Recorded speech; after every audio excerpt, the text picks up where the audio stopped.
In this video, we will be learning how to format in-text citations. By the time you're done watching this video, you should be able to take someone else's words, put quotes around them, and introduce the quotes with your own writing. So first of all, let's talk briefly what is a citation. Citations are showing that we're using someone's ideas or words that are not our own, but we want to give credit to these creators. So in formatting this will show the reader what are our words and our thoughts, and then what are other people's words or other people's thoughts. And we call them in-text citations because we're putting them in the text of our own writing. And we are going to be using the Modern Language Association formatting in English class. This is the MLA. There are other formats which have different rules. We're going to be following MLA. So what do they look like? Here is a paragraph, or a sentence rather, for us that uses a quote from Sarah Celestin's essay, The Integrity of Pineapple Pizza. Let's take a look at these pieces here. Here we have the title of our source. It's in quotation marks because it's a short piece. If it was a title of a website or a book, it would be in italics, but this is a short essay, it's in quotation marks. We have the author name. So now we know who wrote it and what it is, so that will help the reader find the source again, and we know which source you're talking about. Instead of just saying, someone says, now we know who and where they said it.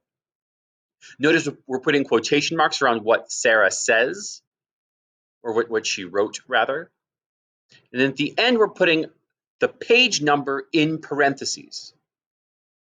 We're not using the word page. We're not putting P or PG or P period space 182. It's just 182 in parentheses. And when we use MLA, we know that that means it's a page number. And then notice at the very end is the period. The period does not show up after the word value. The period is ending our full sentence that we started, in this case, with the word in. So here's our sample.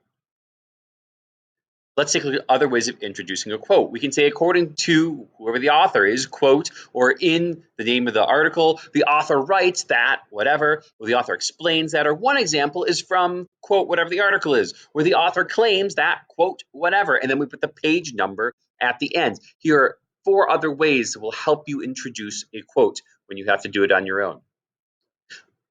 And sometimes there's no page number. What if we get an online article? That's not a problem. We're just going to put NP for no page. It'll look like this. The National Snow and Ice Data Center explains that, quote, snow forms when the atmospheric temperature is at or below freezing, quote, space, parentheses, N period, P period, close parentheses, and the period at the end. This happens anytime we get an online source. And sometimes we get stuck with verbs. We don't want to say someone's saying something because they're not really saying it out loud. They're writing it. But we don't want to always say so-and-so writes.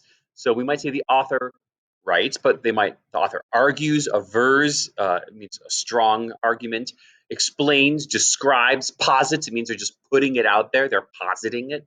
Or they contend. It means, again, another word for arguing. So we have all these words to choose from when introducing a quote.